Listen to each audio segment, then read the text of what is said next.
Hello and welcome to Limitless Palette. Today we're going to talk about all of the earth pigments, mixing them with only 3 pigments from our palette. So we're going to be using French Ultramarine Blue and New Gamboge and Burnt Sienna. These are all Winsor Newton pigments. And with these 3 pigments alone, we're going to mix the whole variety of earth pigments that you would normally have to purchase separately. So these 3 pigments are workhorses in any palette. They're perfect for a split primary palette, and then Burnt Sienna, of course, is a standby. It's a really popular color for all artists. The great thing about these pigments is that they're all totally transparent. And so when we mix our earth pigments with these 3 colors, we will get a very, very transparent tone of paint for our paintings.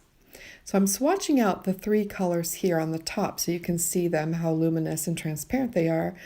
And then I'm going to start mixing them together to create the entire spectrum of earth pigments. So now we have swatches of French Ultramarine, New Gamboge, and also Burnt Sienna. So I'm going to start by mixing a yellow ochre, and I'll start with some New Gamboge. Make a nice juicy wash on my palette and add a touch of Burnt Sienna to warm it up a bit. And then I'm going to add just a tiny bit of French Ultramarine Blue to gray it out. Yellow ochre is sort of a nice muted golden color, perfect for fields and has so many applications in landscape paintings and other things.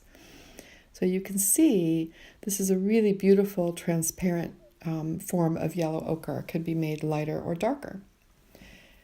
Normally, yellow ochre is a very opaque pigment, so this is great to know how to mix this with transparent watercolors. So next, I'm going to just put down some straight up Burnt Sienna because that's a really popular earth pigment that we have in our palettes. And then from the Burnt Sienna, I'm going to turn it into a burnt umber hue by putting a little bit more Burnt Sienna on my palette.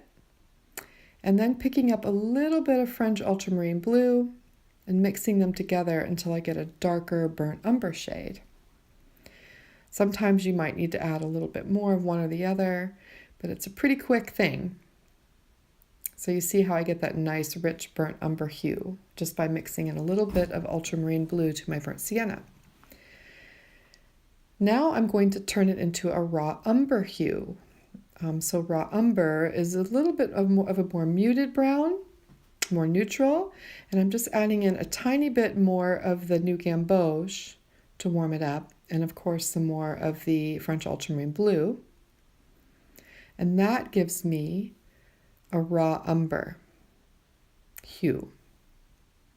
Very, very transparent. Next, I'm going to mix up a lighter sepia, or in some watercolor lines, this is actually what their raw umber looks like. Winsor Newton tends to be more like the one I just mixed, but some like M. Graham and Daniel Smith, the raw umber is a bit darker. So this could either be considered a sepia hue or a raw umber hue as well. And I'm just adding basically French Ultramarine to Burnt Sienna. And those 2 make a really gorgeous, rich brown.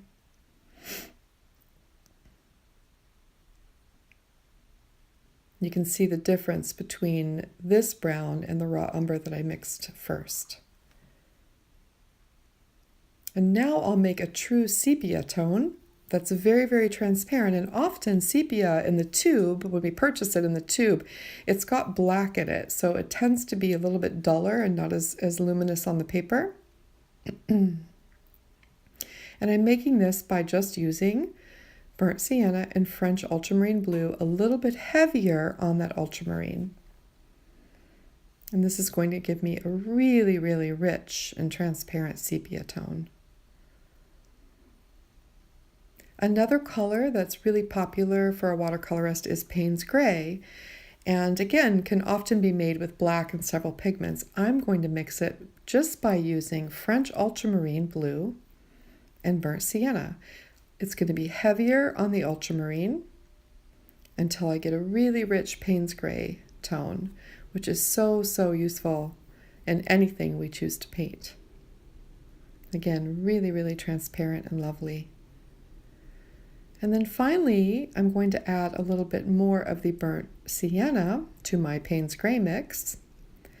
And that will give me a really luminous and beautiful black. Super, super easy to make.